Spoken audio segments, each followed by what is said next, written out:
नमस्कार दोस्तों, देश की पुकार यूट्यूब चैनल में आपका हार्दिक स्वागत है। दोस्तों, इस वीडियो को अंत तक ज़रूर देखें और प्लीज़ इस यूट्यूब चैनल को लाइक सब्सक्राइब करना और बेल आइकन दबाना नहीं भूलें। दोस्तों, आपको जैसा पता ही है कि राजस्थान में कांग्रेस में जो चुनावी उठापटक चल रही है, उसके तहत सचिन पायलट पूर्व मुख्यमंत्री और मौजूदा मुख्यमंत्री अशोक गहलोत के बीच में तलवारें खिंची हुई थी। और अब ये लगता यही है कि ये तलवारें अब जो है शायद म्यान में वापस चली जाएं। कारण ये है कि अक्टूबर में चुनाव प्रस्तावित हैं और पार्टी ये नहीं चाहती है कि इन दोनों के बीच में किसी भी प्रकार का संघर्ष होने से राजस्थान से पार्टी को सत्ता गंवानी पड़े।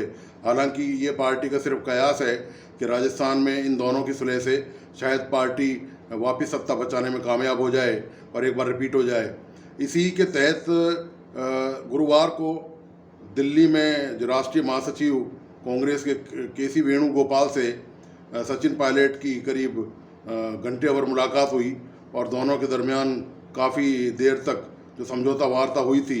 आपको याद होगा कि 29 मई को दिल्ली में अशोक गहलोत मुख्यमंत्री और पूर्व उप मुख्यमंत्री सचिन पायलट के बीच में सुलहनामा करवाया गया था पार्टी अध्यक्ष मल्लिकार्जुन खड़गे के सामने बैठक में। और उस दौरान यह तय किया गया था कि भाई मिलजुल के चुनाव लड़ा जाएगा। लेकिन वो फार्मूला क्या था जिस पे सचिन पायलट को सहमत कराया गया था, या जो उनकी तरफ से कहा गया था कि सचिन पायलट सहमत हो गए हैं, और वो फार्मूला उजागर नहीं हुआ।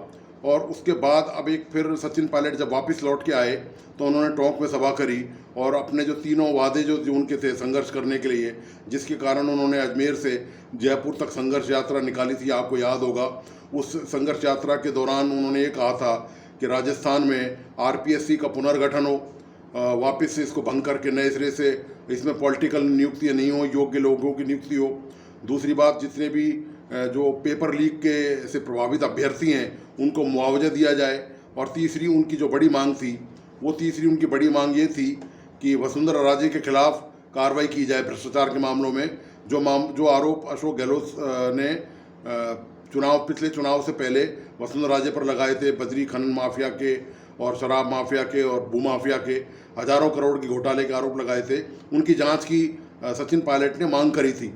तो इसी की दृष्टिगत सचिन पायलट जब वहाँ से वापस लौटे तो उन्होंने टोंक में आती सभा करी और अपने वायदों को दोहराया। इसके बाद उनके पिता की पुण्यतिथि राजेश पायलट की उम्मीद ये की जा रही थी कि सचिन पायलट शायद कोई वहाँ बड़ी बात कहेंगे, लेकिन उन्होंने वहाँ पर कोई ऐसी घोषणा नहीं करी और कोई राजनीतिक बयान दौसा में उन्होंने नहीं दिया। उसके बाद नए घटनाक्रम के तहत आप देखिए कि जयपुर में जब कल गुरुवार को सचिन पायलट की केसी वेणुगोपाल से वार्ता हुई, उसके बाद केसी वेणुगोपाल जयपुर में सार्वजनिक निर्माण मंत्री कांग्रेस सरकार के भजनलाल जाटव की पुत्री की शादी में यहाँ पहुँचे। और शादी में पहुँचने के बाद उन्होंने होटल में मुख्यमंत्री अशोक गहलोत से 1 घंटे तक करीब विस्तार से चर्चा की और तमाम पहलुओं के मामले में विचार विमर्श किया। तो माना ये जा रहा है कि जो फार्मूला दिल्ली में तय किया गया था, उसी फार्मूले को लागू किया जाए और राजस्थान में मिलजुल के चुनाव लड़ा जाए। पर सबसे बड़ा सवाल जो दोस्तों ये उठता है कि जब यदि ये फार्मूला लागू हो गया तो सवाल ये कि पहली बात तो ये कि वो फार्मूला जो अभी तक रहस्य बना हुआ है, उसके बारे में कोई जानकारी का खुलासा ना मुख्यमंत्री की तरफ से किया गया है, ना पार्टी हाईकमान की तरफ से किया गया है, और यहाँ तक कि सचिन पायलट के द्वारा भी अभी तक इस बारे में कोई जानकारी नहीं दी गई है कि आखिर किस मुद्दे पर सहमति बनी है। तो सवाल इस बात का है दोस्तों कि सचिन पायलट जो बार बार पार्टी को चुनौती देते रहे, मुख्यमंत्री अशोक गहलोत को चुनौती देते रहे, आखिर उनके उन तीनों वायदों का क्या होगा जो उन्होंने लगातार कहा है कि वे संघर्ष जारी रखेंगे, वे अपनी आखिरी सांस तक लड़ते रहेंगे, वे इस मामले में भ्रष्टाचार के मामले में प्रदेश के युवाओं के हितों के मामले में कोई समझौता नहीं करेंगे। तो सवाल ये है कि सचिन पायलट की ये चुप्पी आखिर कब तक रहेगी और ये क्या संकेत देती है? क्या सचिन पायलट दबाव में आ गए? क्या उन्होंने पार्टी की ये शर्तें मान ली हैं कि जो मुद्दे उन्होंने उठाए थे और चुनाव तक उन पर शांत रहा जाए? क्या सचिन पायलट को ये सब स्वीकार मंजूर होगा? यदि सचिन पायलट ऐसा समझौता कर लेते हैं तो सवाल ये होगा कि उन्होंने जो लोगों से वादा किया था, जो युवाओं से राजस्थान में वादा किया था, जो रैलियों में सभाओं में उन्होंने वादा किया था, उन वादों का क्या होगा। आखिर जो 3 मुद्दे को लेकर उन्होंने ज़बरदस्त संघर्ष किया और पूरे प्रदेश में एक माहौल खड़ा कर दिया, एक राजनीतिक ज़बरदस्त माहौल खड़ा किया उन्होंने, आखिर उस माहौल का क्या होगा। तो उनके समर्थकों में निश्चित तौर पर अभी ये जिज्ञासा है कि इस बात की उत्सुकता भी है कि आखिर सचिन पायलट ने किन मुद्दों को लेकर पार्टी हाईकमान के समक्ष जो है वो समझौता किया है और वो मुद्दों का खुलासा आखिर कब होगा।